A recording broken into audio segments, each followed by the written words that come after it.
സംസ്ഥാനത്ത് നടന്ന നിയമസഭാ തെരഞ്ഞെടുപ്പിലെ അന്തിമ പോളിംഗ് ശതമാനം പുറത്തുവിടാതെ തെരഞ്ഞെടുപ്പ് കമ്മീഷൻ. കമ്മീഷൻ പുറത്തിറക്കിയ കണക്കിൽ വീടുകളിൽ വോട്ട് ചെയ്തവർ, തപാൽ വോട്ട് ചെയ്ത പോളിംഗ് ഉദ്യോഗസ്ഥർ, അവശ്യ സേവന വിഭാഗത്തിലെ ഉദ്യോഗസ്ഥർ എന്നിവരുടെ വിവരങ്ങൾ ചേർത്തിട്ടില്ല.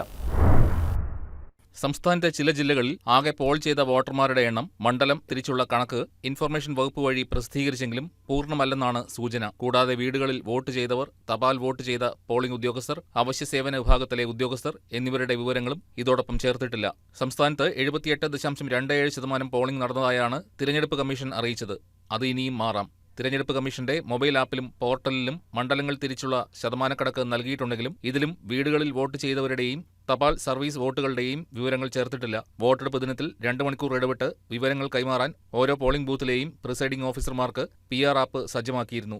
ഇതിലെ അന്തിമ സ്റ്റാറ്റസാണ് ഇതുവരെ പുറത്തുവന്നത്. പോളിംഗ് ദിന നടപടികൾ പൂർത്തിയായ ശേഷം പ്രിസൈഡിംഗ് ഓഫീസർമാർ ഡയറി സ്റ്റേറ്റ്മെന്റ് നൽകുന്നതിലാണ് യഥാർത്ഥ വോട്ട് കണക്കുള്ളത്. പോളിംഗ് സാധനങ്ങൾ സ്വീകരണ കേന്ദ്രങ്ങളിൽ തിരികെ ഏൽപ്പിക്കുമ്പോൾ ഇത് കൈമാറും. തുടർന്ന് ഇവയും പോർട്ടലിൽ നൽകിയ വിവരങ്ങളും റിട്ടേണിംഗ് ഓഫീസർമാരും ഒബ്സർവർമാരും അടങ്ങിയ സംഘം പരിശോധിച്ച് ഉറപ്പാക്കി തപാൽ വോട്ടുകൾ, വീട്ടിലെ വോട്ടുകൾ തുടങ്ങിയവയും ചേർത്താണ് അന്തിമ കണക്ക് പുറത്തുവരിക. ഇത് ജില്ലകളിൽ നിന്ന് മുഖ്യ തെരഞ്ഞെടുപ്പ് കമ്മീഷണറുടെ ഓഫീസിനും തുടർന്ന് കമ്മീഷനും ലഭിച്ചെങ്കിലും പോളിംഗ് ശതമാനത്തിന്റെ പ്രഖ്യാപനം ഇതുവരെ വന്നിട്ടില്ല. News desk KCV news.